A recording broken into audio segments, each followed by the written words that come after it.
High friend, welcome back to my channel. आणि आता मी मस्त फ्रेश झाले आणि मस्त गरम पाणी पिणार आहे. तर गरम पाणी मी गॅसवर गरम करायला ठेवलेलं आहे आणि आता मस्त गरम पाणी झिप करून पिणार आहे. गरम पाणी पिल्याने पचनक्रिया चांगली असते आपली आणि मस्त वाटतं. गरम पाणी पिल्याने वर्कआउट पण करतो ना आपण, तेव्हा खूप छान घाम येतं. तर असं मी गरम पाणी पिलं आणि माझं वर्कआउट चालू केलं.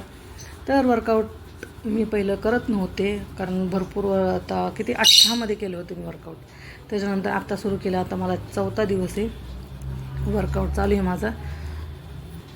लॉकडाऊनमध्ये काय झालं, माझं वजन म्हणजे कमी होतं, पण लॉकडाऊननंतर मी वजन चेकच केलं ना आणि भरपूर खाणं पिणं भरपूर केलं. त्याच्यामुळं वजन परत माझं वाढलं गेलं आणि माझं वजन वाढल्यामुळं त्रास पण चालू झाले मला. कंबर दुख, पोट दुख, पाय दुख. तर नंतर मी विचार केला, चला आपण पण वर्कआउट चालू करू. मग असं मी वर्कआउट चालू केलं. आणि हे सगळे पोटाचे व्यायाम आहेत. पोटाचं व्यायाम करते, लेगचं व्यायाम करते. तर पोटाचं म्हणजे का, तर माझं वात्या भरपूर आहे. कारण भरपूर लेडीज लोकांचं बघा, शिजर झालेलं असतं, त्यांना बांधता येत नाही पोट. त्याच्यामुळे वात्या भरपूर बाहेर येतं.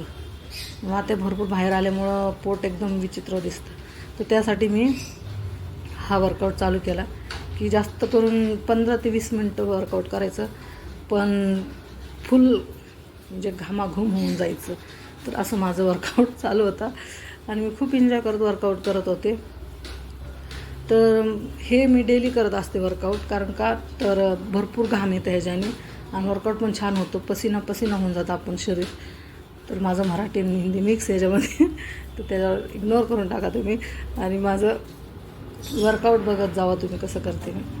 तर फुल मेहनतीने मी वर्कआउट चालू केलेलं आहे आणि असं मी वर्कआउट कंप्लीट केलं. आणि सगळ्यांना टाटा, बाय.